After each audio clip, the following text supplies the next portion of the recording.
Meu nome é Jiro Nishimura. Você sabe que nós éramos pobres. O pessoal fica falando, ah, você é rico, não sei. Mas eu sei o que você está falando, eu fui pobre.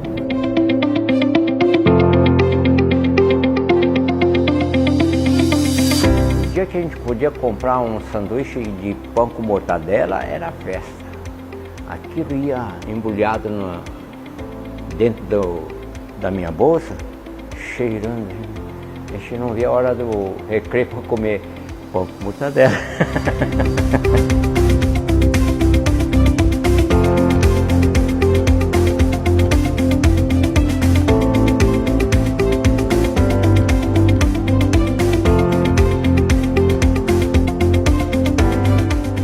Eu sou da geração antiga, né? Falar em coisas atuais que as pessoas fizeram empresas enormes de um ano para outro, não é nossa realidade. Toda coisa que nós fizemos foi com muito esforço, muita dedicação. Não importa se a máquina já acabou a garantia, mas se aquela peça deu defeito, a gente troca. Não discute se vai pagar ou não vai pagar. Não precisa pagar, é culpa nossa. Troca a peça, né? Se você não trata bem o cliente, ele não compra outra máquina de você, né? 8 horas você trabalha, 8 horas você desenvolve o trabalho, continua trabalhando. 8 horas você dorme e descansa, né? Então, quem trabalha só 8 horas, tá bom, você vai ganhar seu salário, dá para viver, tudo, ter sua casa, mas para você crescer, você precisa trabalhar a segunda 8 horas. Para que vocês existem? Só para ganhar dinheiro, trabalhar e fazer progredir a sua empresa e ter bastante dinheiro? Bom, esse é um péssimo legado que se poderia deixar para qualquer um, porque o dinheiro é só meio. O importante é o que você faz com o dinheiro. Uma empresa sem visão, sem saber para onde ela quer ir, ela começa a ir para a direita, depois de repente volta, vai para a esquerda, de repente vai para trás, a empresa não prospera.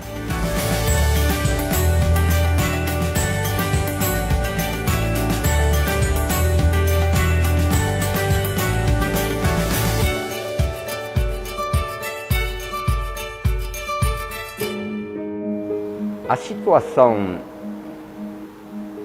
econômica da família começou a melhorar depois dos anos 50.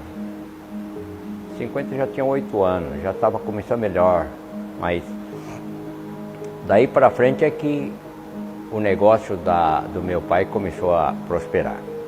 A Jato foi fundada em 1948, significa em 1948 foi lançada a polvilhadeira para poder ajudar os agricultores plantadores de café e algodão que estavam na região, depois do desmatamento. O meu pai é muito criativo, ele sempre criava o produto necessário para a época. E quando começou os tratores, começou a desenvolver tratores, pulverizadores tratorizados. E a empresa foi indo aos trancos e barrancos. Ele era sozinho. Eu voltei a trabalhar com meu pai em 1961, tinha 19 anos, e era uma oficina, não era uma fábrica, né? Era uma oficina. Quando eu voltei a trabalhar com meu pai, provavelmente tinha umas 80 pessoas trabalhando na empresa. Um dia, que o secretário me chamou, Nishimura, você faça a máquina de coer café. Mas se esta fábrica pequena, não pode fazer nada. Não, você está. Não, o Brasil tem muito boa, São Paulo tem boas firmas, tem bastante. Pede para eles. Não, eles não fazem, você faz. Então vamos começar.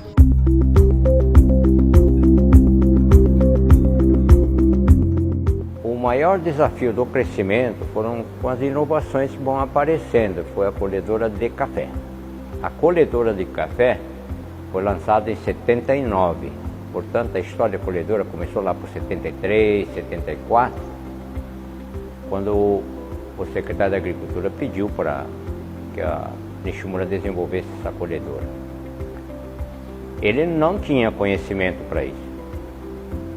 Ele precisou contratar pessoas que conheciam um pouco desse assunto. Só montaram um departamento de engenharia e assim foi constituindo um grupo inteligência dentro da empresa que pudesse desenvolver a colhedora de café.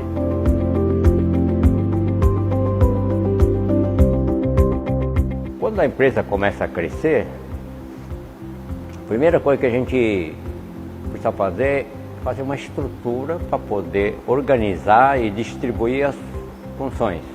Então, nessa época, 73 a 75, fizemos a primeira diretoria. Nunca tinham feito nenhuma diretoria e procuramos pessoas mais ou menos da área para exercer a função e começamos a estruturar os negócios já com presidente, diretores, departamento de pesquisa e desenvolvimento. E assim, nos anos 80, a empresa começou a se estruturar bem. Bom, numa empresa familiar, o fundador é como o monarca, o rei supremo, certo? Então, você falar o que Nishimura fazia ali, ele mandava e desmandava como queria. E era o jeito dele administrar. Os olhos direto, olhava a fábrica, andava e via coisas fora do lugar.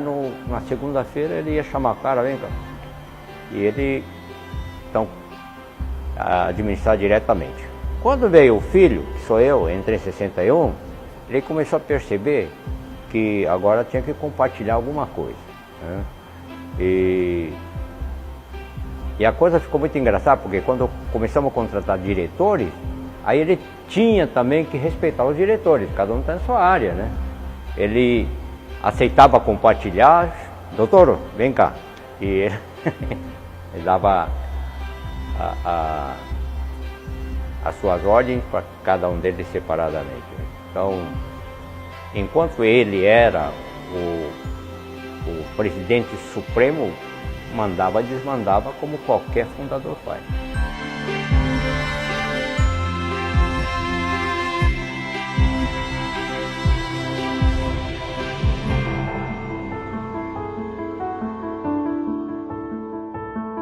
Bom, como família são os valores morais, o caráter, que isso ele nunca abria mão. A gente tinha que cumprir o que a gente fala. Não pode mentir. Ele tinha um costume de sempre premiar a gente quando fazia algum serviço. Então, vem trabalhar na oficina. Com 8 anos eu já estava trabalhando na oficina. Eu achava que trabalhavam horas, mas devia ser 1 hora no máximo. Porque depois tinha bastante tempo para brincar no dia, né? Mas ficava 1 hora trabalhando na fábrica, na oficina. E depois ele pegava a moeda e dava a moeda. E essa moeda era suficiente para comer 2 picolés. Saía correndo para comer os 2 picolés.